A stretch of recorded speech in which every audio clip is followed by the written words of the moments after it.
அனைவருக்கும் வணக்கம். மே 18, 2009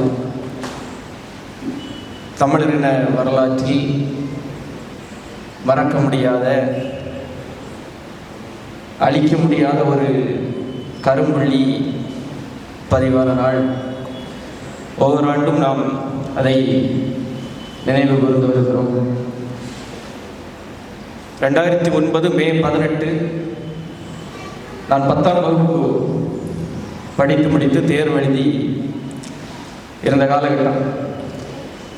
அப்போது எனக்கு இனப்படுகொலையும் தெரியாது, ஈழமும் தெரியாது, தமிழீழ விடுதலை போராட்டமும் தெரியாது, இலங்கையில் தமிழர்கள் இருக்கிறார்கள் என்பதும் தெரியாது. எதுவுமே தெரியாது.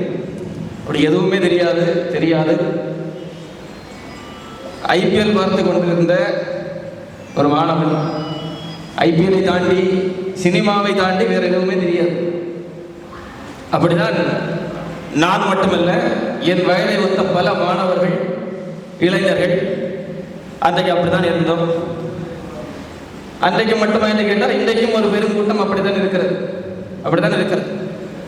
நேற்றைய தினம் இந்த இனப்படுகொலை குறித்து ஒரு காணொளி ஒன்று தயாரிப்பதற்காக, படப்பிடிப்பதற்காக சென்றிருந்தேன். அப்போது என்னுடைய ஒரு தங்கை அழைத்திருந்தால், அப்போ அவகிட்ட இந்த மாதிரி ஒரு படப்பிடிப்புக்காக வந்திருக்கிறேன் என்று சொன்னதும், என்ன படப்பிடிப்புன்னே, அது இனப்படுகொலை நாள் இல்லையா நாளைக்கு, அதனால் அது குறித்து ஒரு காணொளி தயாரிப்பதற்காக. இனப்படுகொலை அப்படின்னா என்னன்னு என்று கேட்டாள். என்னை விட ஒரு 3 வயது குறைவானவள், அதிலும் வெளி உலகம் தெரியாத நபர்களாம் இல்லை, ஒரு மருத்துவர். இப்படி இருக்கிறார்கள். இன்னமும் ஒரு பெரும் கூட்டம் இருக்கிறது. என்ன நடக்கிறது, என்ன நடந்தது என்பது தெரியாத ஒரு கூட்டம், என்ன நடந்து கொண்டிருக்கிறது என்று தெரியாத ஒரு கூட்டம் இன்னமும் இருந்து கொண்டுதான் இருக்கிறது. அதில் இந்த 2K கிட்ஸுடைய நிலைமை ரொம்ப மோசம். அது ஒன்றுமே தெரியல. சினிமாவை தாண்டி, கிரிக்கெட்டை தாண்டி, அது இன்றைக்கு அது கூட இல்லை, அதை தாண்டி ஒரு கூட்டம் எப்படி உருவாக்கப்பட்டிருக்கிறது என்றால், முழுக்க ஒரு கஞ்சா போதைக்கும், மது போதைக்கும் அடிமைப்படுத்தப்பட்ட ஒரு கூட்டம். அதை தாண்டி வேற எதுவுமே எங்களுக்கு தேவையில்லை என்கிற ஒரு கூட்டம் உருவாக்கப்பட்டிருக்கிறது. அந்த கூட்டத்திற்கு அந்த மண்ணில் நடந்த இனப்படுகொலையை நினைவுபடுத்த வேண்டிய, அதை சொல்லிக் கொடுக்க வேண்டிய, அதை கற்பிக்க வேண்டிய கடமையும் பொறுப்பும் நம்ம ஒவ்வொருவருக்கும் இருக்கிறது. எதற்காக ஒவ்வொரு ஆண்டும் நாம் இனப்படுகொலையை நினைவு கொள்ள வேண்டும்? இன்னும் எத்தனை காலத்திற்கு தான் நீங்கள் ஈழத்தையே பேசுவீர்கள் என்று கேட்பார்கள். அப்படி கேட்பவர்களை 2 வகையாக நாம் பிரித்து பார்க்கலாம். ஒரு தரப்பினர், அது மனிதாபிமானமற்ற கூட்டம், அது அப்படித்தான் பேசிக் கொண்டிருக்கும். அதை நாம் திருத்த முடியாது.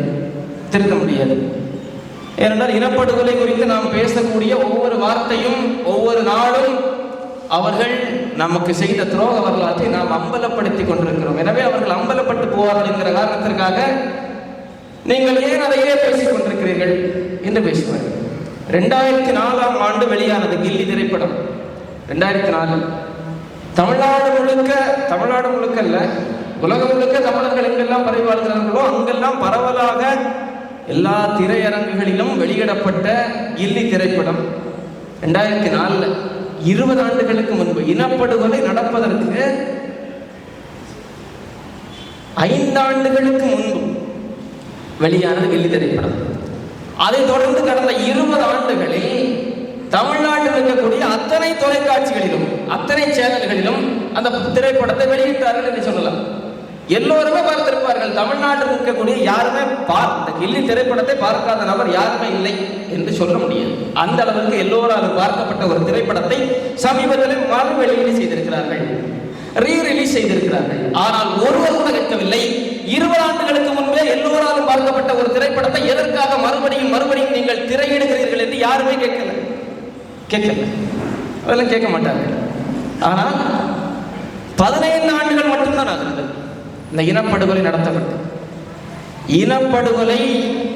நடத்தப்பட்டு 15 ஆண்டுகள் ஆகிறது. ஆனால் இன்று வரைக்கும் இனப்படுகொலைக்கான நீதியும் நீதி கிடைக்கவில்லை என்பதை தாண்டி அங்கே நடத்தப்பட்டது இனப்படுகொலை தான் என்பதை கூட சர்வதேசம் அங்கீகரிக்கல. அப்ப எப்படி இதை பேசாமல் நாம் கடந்து செல்ல முடியும்? ஒரு கொலை நடக்குது, ஒரு கொலை. அந்த கொலைக்கு வழக்கு பதிவு செய்கிறார்கள், விசாரணை வருகிறது, குற்றப்பத்திரிகை தாக்கல் செய்கிறார்கள், நீதிமன்றத்தில் வழக்கு விசாரணைக்கு வருகிறது.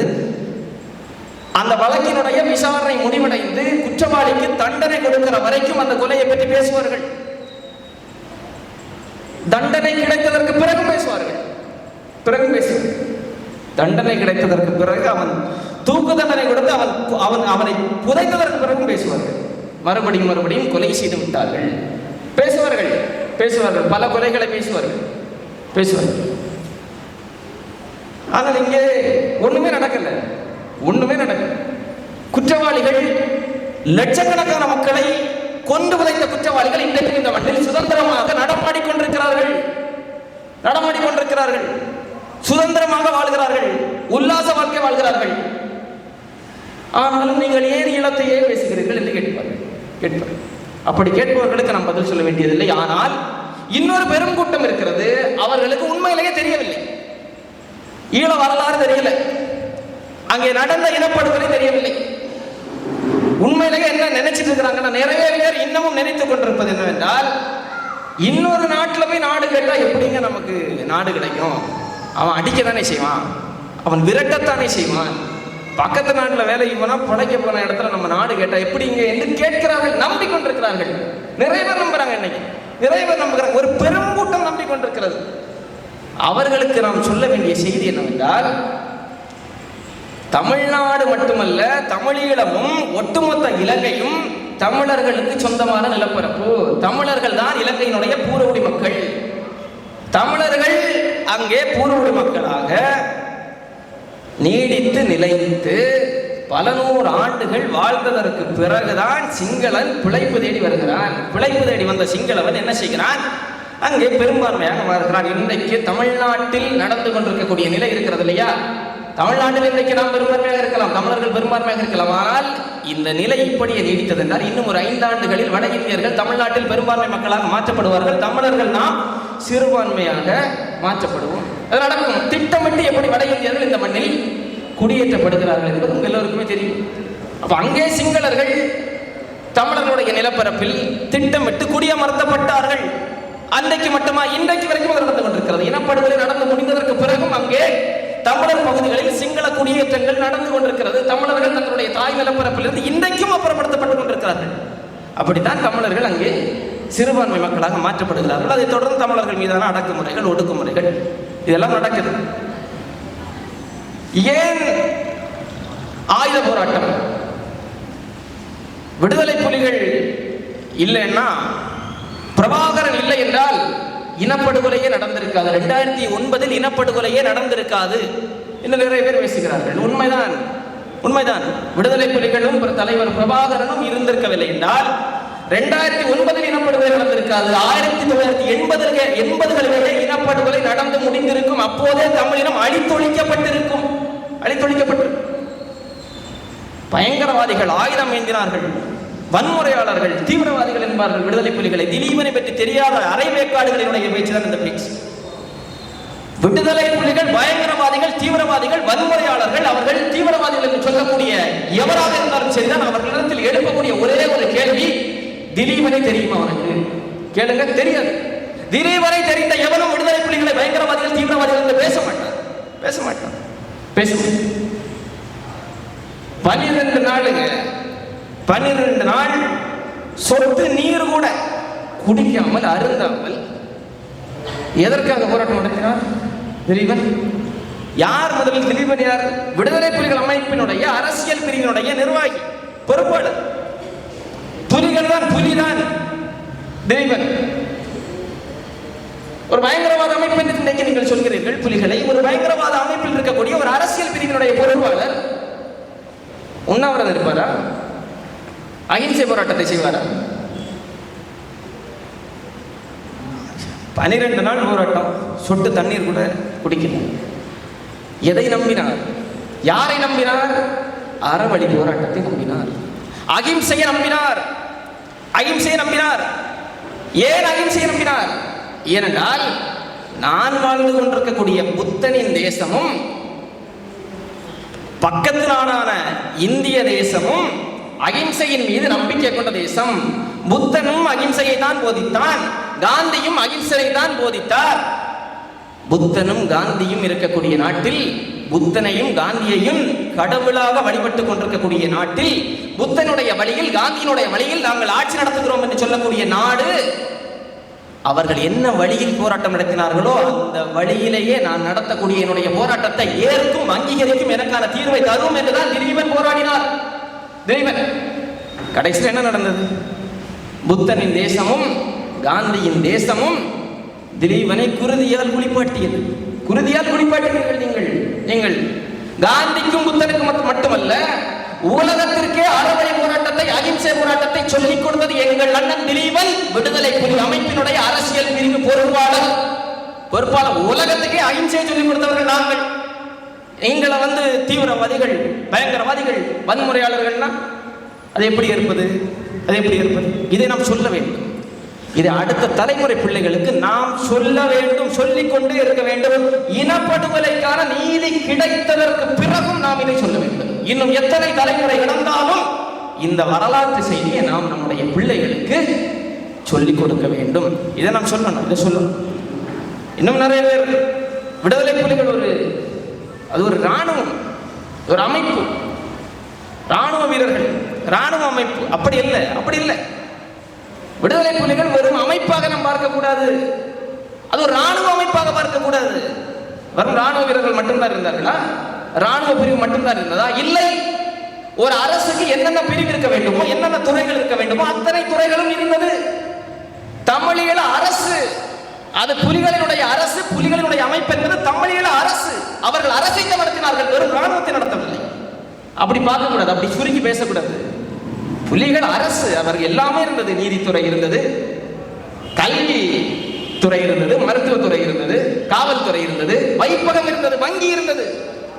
இங்க எந்த ராணுவத்தில் வங்கி இருக்கு உலகத்தில்? அது அரசை நடத்தினார்கள், அரசைத்தான் நடத்தினார்கள். என்ன சர்வதேச அங்கீகாரம் கிடைக்கல, அது ஒண்ணுதான் பிரச்சனை. அது மட்டும்தான் நம்மிடம் இல்லை, வேற எல்லாமே நம்மிடம் இருந்தது. எல்லாம் நம்மிடம் இருந்தது. எத்தனையோ ராணுவங்கள் உலகம் முழுக்க இருக்கிறது. எத்தனையோ போர்களை நாம் பார்த்திருக்கிறோம். சமீபத்தில் நடந்த பாலஸ்தீன் இஸ்ரேல் போரில் கூட குழந்தைகள் கொல்லப்பட்டார்கள். ஈவிரக்கமின்றி பெண்கள் கொல்லப்பட்டார்கள், மானபங்கப்படுத்தப்பட்டார்கள். எந்த போரா இருந்தாலும் சரிதான். ஒரு பெண்ணை சிதைத்தால், ஒரு பெண்ணை மானபங்கப்படுத்தினால், ஒரு பெண்ணினுடைய பிறப்பு உறுப்பை சிதைத்தால் அந்த இனத்தை தலைகுறிய வைத்து விடலாம் என்கிற அயோக்கியத்தனமான ஒரு நம்பிக்கை, எண்ணம் உலகம் முழுக்க இருக்கிறது. அது அந்த மண்ணிலும் இருந்தது, நடந்தது. அங்கேயும் நடந்தது. ஆனால் சிங்களவன் கூட சொல்ல முடியாது, விடுதலை புலிகளால் ஒரே ஒரு சிங்கள பெண் கூட தவறான கண்ணோட்டத்தில் பார்க்கப்பட்டால் என்று கூட சொல்ல முடியாது. அதுதான் புலிகளினுடைய கண்ணியம், அதுதான் புலிகளினுடைய கட்டுப்பாடு, அதுதான் புலிகளினுடைய ஒழுக்கம். இன்றைக்கு புலிகளை பயங்கரவாதிகள், தீவிரவாதிகள் என்று சொல்லக்கூடிய இந்த கூட்டம், இவர்கள் யாரை ஆதரிக்கிறார்கள்? இவர்களுடைய தலைவர்கள் யார்? இவர்களுடைய பிதாமகர்கள் யார்? அந்த மண்ணிற்கு அமைதிப்படை என்கிற ஒரு அயோக்கிய படையை அனுப்பி அங்குள்ள பெண்களை சிதைத்து சீரழித்த கூட்டத்தை தலையில் தூக்கி வைத்து கொண்டாடி கொண்டிருக்கக்கூடிய கூட்டம் நம்மை பார்த்து பயங்கரவாதிகள், வன்முறையாளர்கள், தீவிரவாதிகள் என்று சொன்னால் பத்திக்கிட்டு வரணுமா இல்லையா? கோபம் வரணுமா இல்லையா? வரணும். அவ்வளவு கொடுமைகள், அவ்வளவு கொடுமைகள் நடத்தப்பட்டது. காந்தி ஒரு தேசத்தை கனவு கண்டார், ஒரு கனவு தேசம் இந்தியா எப்போது விடுதலை அடைந்த ஒரு சுதந்திர நாடாக மாறுகிறது என்றால், நள்ளிரவில் அணிகலன்களோடு, நகைகளோடு ஒரு பெண் சுதந்திரமாக தனியே எந்தவித சிக்கலும் இல்லாமல் எப்போது நடக்கிறாளோ அப்போதுதான் இந்தியாவுக்கு விடுதலை, இந்தியாவுக்கு சுதந்திரம் என்று காந்தி சொன்னார். இத்தனை ஆண்டு காலமாகிறது, 70-75 ஆண்டு காலமாகிறது இந்த நாடு விடுதலை அடைந்தது என்று நாம் ஒவ்வொரு ஆண்டும் கொண்டாடி கொண்டிருக்கிறோம். ஒரு பெண்ணால் நகைகளை விடுங்கள், நகையெல்லாம் போட வேண்டாம், நள்ளிரவில் விடுங்கள், சாதாரணமாக நடந்து செல்ல முடியும். தெரியுமா? பட்ட பகலில் ஒரு 5 வயசு பெண் குழந்தை நடக்க முடியுமா? இந்த நாட்டில் நிம்மதியாக பாதுகாப்பாக நடக்க முடியுமா?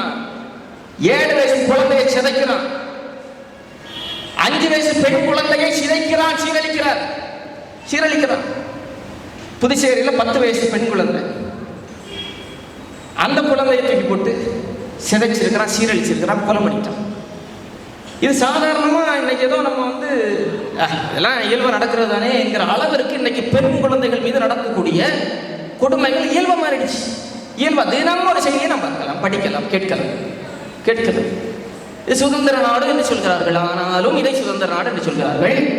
ஆனால் எங்கள் தலைவரான தமிழீழ மண்ணில் தமிழீழ விடுதலை புலிகளுடைய கட்டுப்பாட்டில் தமிழர் நிலப்பரப்பு, தமிழர் தாயகம், தமிழீழ மண் இருந்த போது இதுபோல் ஒரே ஒரு சம்பவம் நடந்தது என்பதை சுட்டி காட்ட முடியுமா உங்களால்? அவர்களை பயங்கரவாதிகள், தீவிரவாதிகள் என்று சொல்லக்கூடிய நீங்கள் ஒரே ஒரு நிகழ்வை உங்களால் சுட்டி காட்ட முடியுமா? முடியாது. அதுதான் புலிகள், அதுதான் எங்கள் அண்ணன்கள். எல்லா ராணுவமும் இருக்கிறது, எத்தனையோ ராணுவம் இருந்தாலும் புலிகள் எந்த இடத்தில் மற்ற ராணுவத்தோடு மற்றவர்களோடு வேறுபடுகிறார்கள் என்றால் அவருடைய ஒழுக்கம், சுய கட்டுப்பாடு. அதுதான் உலகத்தில் எந்த ராணுவத்திற்கும் இல்லாத ஒரு ஒழுக்கம் எங்கள் அண்ணன்களுக்கு, எங்கள் அக்காக்களிடம் இருந்தது. அந்த மண்ணில் இருந்தது, புலிகளிடம் இருந்தது. அதுதான் உனக்கு பிரச்சனை. அதான் பிரச்சனை. ஒழுக்கம் இல்லாதவனுக்கு ஒழுக்கத்தோடு இருப்பவனை பார்த்தா குறுகுறுன்னு வரும் பார்த்தீங்களா? அதுதான் இவனுக்கு பிரச்சனை. அதான் பிரச்சனை.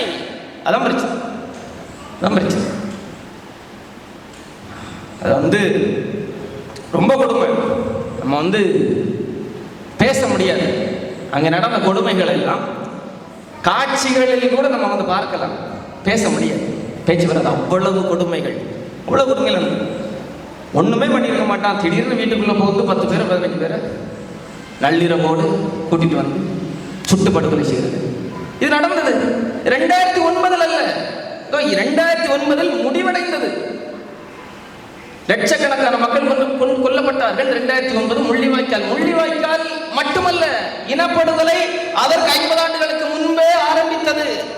இனப்படுகொலை அதெல்லாம் பேசணும்னா மணிக்கணக்கில் பேசணும். அவ்வளவு கொடுமைகள். தார்ல சுட இருக்கிற தார்ல தூக்கி போட்டு கொல்லப்பட்டது. எப்படி இருக்கு? தார்ல தூக்கி போட்டு கொல்லப்பட்டது. யாரை கொலை பண்ண? தம் அப்பாவி மக்களை, கர்ப்பிணி பெண்ணை வாயத்தை கழிச்சு சிசுவை தூக்கி வெளியே போடுறான். யாரு? புலிகள் அமைப்பில் இருந்த பெண்களையா? இல்லையே. சாதாரண பெண்கள், ஒண்ணும் தெரியாத பெண்கள். எதுக்கு செஞ்ச? இவன் சொல்கிறான், அங்கே போர் பிரச்சனை என்பது தமிழர்களுக்கும் சிங்கள அரசுக்கும் இல்லை, புலிகளுக்கும் சிங்கள அரசுக்கும் தான். முட்டாள்களுக்கு தெரியவில்லை, புலிகள் தான் தமிழர்கள், தமிழர்கள் தான் புலிகள் என்பது தெரியல. ஆனால் ஒரு செய்தியை நாம் கவனிக்க வேண்டும். உனக்கு புலிகள் தான் பிரச்சனை. புலிகளுக்கும் அங்க இருக்கக்கூடிய புலிகள் அமைப்பில் இருக்கக்கூடிய ராணுவ வீரர்களுக்கும் சிங்கள அரசுக்கும் தான் பிரச்சனைனா, பச்சை குழந்தைய எதுக்கு நீ வயிற்ற கிழிச்சு எதுக்கு சிசுவத்துக்கு வெளியே போட்ட? எதுக்கு போட்ட? தார்ல எதுக்கு தூக்கி போட்ட? பரங்கையை கட்டி பின்னந்தரை தலையில சுட்டது காட்சிகள்லாம் பார்த்திருக்கிறீங்க இல்லையா? இதெல்லாம் எப்படி நம்ம மறந்து போகுது? சிலர் பேசுவார்கள், நம்முடைய ஆதரவாளர்களே பேசுவார்கள், கட்சி நல்லா வளருது. சரிங்க ஐயா, ஒரே ஒரு ஆலோசனை சொல்லட்டாங்க ஐயா, சொல்லுங்க ஐயா, இந்த பிரபாகரன் படத்தை மட்டும் வைக்காதீங்க, ஈழத்தை மட்டும் பேசாதீங்க. ஏன் ஐயா? இல்லை, அது மக்கள் ஏற்றுக்கொள்ள மாட்டார்கள். ஏன் ஏற்றுக்கொள்ள மாட்டார்கள்? இல்லை, அது ஒரு தீவிரவாதிகள், பயங்கரவாதிகள்ங்கிற ஒரு தோற்றம் இருக்கு இல்லையா? அதனால நீங்க பிரபாகரன் படத்தை எடுத்துட்டீங்கன்னா ஆட்சியே பிடிச்சிடலாம். இப்படி இருக்கு பாரு. ஜெய்சீலன் இருக்காரு, அண்ணே நீங்க நல்ல ஆரோக்கியமா இருக்கிறீங்க அண்ணே, இன்னும் கொஞ்சம் கூட நீங்க ஆரோக்கியமா இருக்கணும்னா ஒரே ஒரு ஆலோசனை சொல்றானே, தம்பி சொல்லு தம்பி, எல்லாம் நல்லா இருக்கண்ணே, உங்க இதயத்தை மட்டும் பிடுங்கி வீசி வெளியே எடுத்துட்டு வாழ்ந்தீங்கன்னா நல்ல ஆரோக்கியமா இப்போ இருக்கிறதை விட அதிக அளவிலே ஆரோக்கியமாக வாழலாம் என்று அண்ணன் சொன்னா என்ன சொல்லுவாரு? என்ன சொல்றாரு? இதுதான் இதுதான் எங்களுடைய உயிர் நாடி பிரபாகரன், எங்களுடைய இதய துடிப்பு பிரபாகரன். அதை எப்படி நாங்கள் விட்டு போகிறோம்? நாம் வாழ வேண்டும் என்றால் எப்படி ஒவ்வொரு மனிதனும் வாழ்வதற்கு மூச்சு காற்றவனுக்கு முக்கியமோ அதே போன்று இந்த நாம் தமிழர் இயங்குவதற்கு எங்கள் தலைவன் பிரபாகரன் தான் காரணம். எங்கள் தமிழீழ விடுதலை போராட்டம் தான் காரணம். எங்கள் கட்சி ஆரம்பிக்கப்பட்டது அதுக்காக அதை பேசாம நாங்கள் விட்டு போயிட்டோம்னா இந்த கட்சி என்ன நோக்கத்திற்காக தொடங்கப்பட்டதோ அந்த நோக்கமே முடிஞ்சு போயிருமே. அப்புறம் எதுக்கு நாங்கள் கட்சி நடத்துறோம்? கட்சி கழிச்சுட்டு போயிருவோமே. நீ பிரபாகரன் படத்தை கட்சி பதாகையிலிருந்து எடுங்கள், கட்சி வளரும் என்று சொல்வது கட்சி கழிச்சுட்டு போயிருன்னு சொல்வதற்கு சமம். அதைத்தான் நீங்கள் சொல்கிறீர்கள். பயங்கரவாதிகள் என்கிற பார்வை இருக்கிறது, பிரிவினைவாதிகள் என்கிற பார்வை இருக்கிறது என்று நீங்கள் சொல்கிறீர்கள் என்றால் அந்த பார்வை சரியா தவறா? தவறு என்று தெரிகிறது இல்லையா? அப்படிதான் என்ன செய்யணும்? அந்த பார்வையை சரி செய்ய வேண்டும். அந்த பார்வையை சரி செய்ய வேண்டும் இல்லையா? எப்படி சரி செய்வோம்? பேச வேண்டும், பேசிக்கொண்டே இருக்க வேண்டும். இன்னும் எத்தனை 100 ஆண்டு காலம் ஆனாலும் ஈழத்தையே பேசிக் கொண்டிருக்க வேண்டும். அதை பேசிட்டு இருக்கிறோம் இல்ல, பார்வை மாறுகிறது இல்லையா? அதனால தான் பிரச்சனை. அதனால தான் ஏன் ஈழத்தையே பேசுற, ஏன் ஈழத்தையே பேசுகிறாய் என்று இவன் கேட்கிறார். நமக்கு இது ரொம்ப முக்கியம். கட்சி ஆரம்பிக்கப்பட்டது இதுதான் இதுதான் முள்ளிவாய்க்காலில் இருந்து தான் நாம் கட்சி ஆரம்பிக்கப்பட்டதே. கட்சி ஆரம்பிக்கப்பட்டதே நம்முடைய நோக்கம் அதுதான். இன்னைக்கு வரைக்கும் சர்வதேச அரங்கம் ஏற்றுக்கொள்ளல. நடத்தப்பட்டது இனப்படுகொலை தான் என்பதை ஏற்றுக்கொள்ளல. ஏன் ஏற்றுக்கொள்ளல? ஏன் ஏற்றுக்கொள்ளல சொல்லுங்க. அப்ப என்ன செய்யணும்? நம்ம இனப்படுகொலை தான் நடந்தது என்பதை ஏற்றுக்கொள்ள கூட இப்போது வரைக்கும் நம்மால் முடியவில்லை என்றால் இதை விட்டு போயிட்டா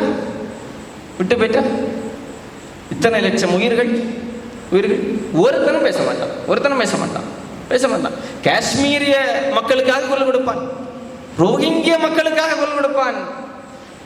எங்கேயோ தெரியாத பேர் முன்ன பின்ன பேரை கேட்டிருக்க மாட்டோம் நாடுகள். அந்த நாடுகளில் இருக்கக்கூடிய மக்களுக்கு நடக்கக்கூடிய அடக்குமுறைகளுக்கு எதிராக எல்லாம் பேசுவான்.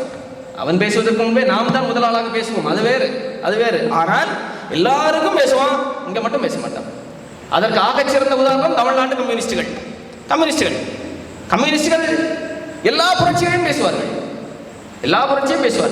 ஃபீடல் காஸ்ட்ரோவின் கையில் இருக்கக்கூடிய ஆயுதம் என்பது புரட்சிக்கான ஆயுதம். ஆனால் பிரபாகரன் கையில் இருக்கக்கூடிய ஆயுதம் என்பது தீவிரவாத ஆயுதம். இதுதான் அவருடைய நிலைப்பாடு. எப்படி பார்ப்பது இந்த நிலைப்பாட்டை? எப்படி பார்ப்பது? இது எல்லாவற்றையும் மாற்ற வேண்டும் என்றால் நாம் ஒரு பெரும் படையாக உருவெடுக்க வேண்டும். அதுதான் இன்னைக்கு தமிழீழ விடுதலை போராட்டம் 2009 நமக்கு எதிராக முடிந்தது. அது முற்றுமுழுதாக முடியல. அந்த ஓட்டம் தற்காலிகமாக அங்கே நிறுத்தப்பட்டது, நமக்கு எதிராக வந்தது. ஒருவேளை 2009 தமிழீழ மண்ணில் என்ன போராட்டம் நடந்ததோ அந்த நோக்கம் நிறைவேறி இருந்தது என்றால் இவன் அத்தனை பேர் ராஜபக்சேவையும் சோனியா காந்தியையும் தீவிரவாதி பயங்கரவாதி சொல்லிட்டு இருந்திருப்பான். அதான் பிரச்சனை. நாம் வெல்ல வேண்டும். நாம் வென்றால்தான் நம் மீது கட்டமைத்து வைத்திருக்கக்கூடிய அத்தனை பொய்யான பிம்பங்களும் உடைத்து நொறுக்கப்படும். அதுக்கு நம்ம வெல்லுறது மட்டும்தான் தெரியும். வேற ஒன்றும் செய்ய வேண்டும். நாம் வெல்ல வேண்டும் என்றால் என்ன செய்ய வேண்டும்? நாம் ஒன்றாக இருக்க வேண்டும். முதலில் தமிழர்கள் நாம் ஒன்றாக இருக்க வேண்டும். இந்த கட்சி எதற்காக நாம் தொடங்கப்பட்டோம் என்கிற நோக்கத்தில் உறுதியாக இருக்க வேண்டும். அந்த நோக்கத்தில் உறுதியாக இருந்தோம் என்றால் நம்ம ஒன்னா நிற்போம். இது மற்ற அரசியல் கட்சிகள் மாதிரி அல்ல. நாம் தமிழர் கட்சி அப்படி நினைக்க கூடாது. நாம் தமிழர் கட்சி திமுக ஆரம்பிக்கப்பட்டது போல், அதிமுக ஆரம்பிக்கப்பட்டது போல், தேமுதிக ஆரம்பிக்கப்பட்டது போல், காங்கிரஸ் ஆரம்பிக்கப்பட்டது போல், பாஜக ஆரம்பிக்கப்பட்டது போல் ஆரம்பிக்கப்பட்ட கட்சி அல்ல.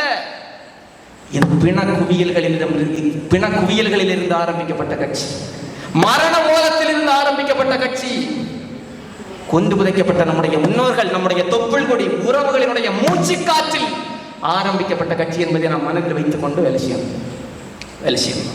எனவே நாம் இதை பேசணும், விடவே கூடாது. மே மாதத்தில் மட்டுமல்ல, ஒவ்வொரு இடத்திலும் நாம் பேச வேண்டும். ஒவ்வொரு நாளும் இதை பேச வேண்டும்.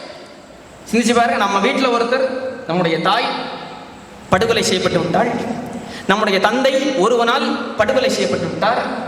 நம்முடைய தங்கை, அக்கா, தங்கை ஒரு கும்பலால் வன்புணர்வுக்கு ஆளாக்கப்பட்டு படுகொலை செய்யப்பட்டால் பேசாம கடந்து செல்வோமா? ஒவ்வொரு நாளும் பேசுவோமா இல்லையா? ஒவ்வொரு நாளும் ஒவ்வொரு நொடி பொழுதும் பேசுவோமா இல்லையா? என் தங்கையை தொட்டவனை கருவறுக்காமல் நான் போய மாட்டேன் என்று நிற்போமா இல்லையா? ஒரே ஒரு உயிருக்காக நிற்போம் என்றால் லட்சக்கணக்கான உயிர்கள் எப்படி கடந்து செல்ல முடிகிறது சாதாரணமாக? அப்படி போகக்கூடாது, விட்டுறக்கூடாது. இதை நாம் பேச வேண்டும். இது இல்லைன்னா நம்ம இல்லை. நம்முடைய முகவரி அடையாளம் எல்லாமே இதுதான். இங்கிருந்து தான் நாம் வந்தோம், இதற்காகத்தான் வந்தோம். இதை வென்று முடிக்கிற வரைக்கும் இதில் நாம் உறுதியாக இருக்க வேண்டும், ஒன்றாக இருக்க வேண்டும். ஒற்றுமையே நம்முடைய வலிமை. அதான் ஒன்றா நின்று நம்ம இதை செய்வோம். எனவே இதை தொடர்ச்சியாக எடுத்து செல்வோம். இந்த கூட்டம் எல்லாம் பத்தாது, இந்த கூட்டம் பத்தாது. இந்த கூட்டத்தை வைத்து நம்ம ஒன்றும் செய்ய முடியாது. அது ஒரு பெரும்பட்டையாக இன்னைக்கு அதிர்ந்திருக்கணும். ஒரு பெரிய கூட்டத்தை கூட்டணும். இப்படியே இருந்தோம்னா இப்படியே பேசிக்கிட்டே இருக்கலாம், பேசிக்கொண்டே செல்லலாம். இது இல்லை. இதை தாண்டி பல ஆயிரக்கணக்கான மக்களை இந்த படையில் சேர்க்க வேண்டும். இந்த படையில் சேர்ப்பது என்பது இந்த கட்சியை வளர்க்கக்கூடிய வேலை இல்லை, இந்த கட்சியை வளர்ப்பதற்கான வேலை இல்லை. இந்த படை எந்த அளவிற்கு வலிமை பெறுகிறதோ அந்த அளவிற்கு தமிழீழத்தை நாம் அடையக்கூடிய அந்த தூரம் குறைந்து கொண்டே வரும். எனவே படையை பெருக்குவோம், தடையை நொறுக்குவோம். தமிழரின் தாயகமான தமிழீழ மண்ணில் நம்முடைய அரசை நிறுவுவோம். பொது வாக்கெடுப்பு நடத்தப்பட வேண்டும் என்றால் இங்கிருந்து நாம் அடிக்கக்கூடிய அடி குரல் அங்க வரைக்கும் கேட்கணும். ஆனா இப்படி இருந்துட்டு நம்ம கத்தணும்னா பக்கத்துல மேட்டுக்கடை வரைக்கும் கூட கேட்காது. எனவே அதற்கான வேலை செய்யும். ஏன் அதை சொல்றேன்னா அதுதான் தீர்வு, அதான் தீர்வு. அதை செய்யணும். அதை செய்யக்கூடிய வேலைகளை செய்வோம். தமிழரின் தாகம், தமிழீழ தாயகம். நன்றி, வணக்கம்.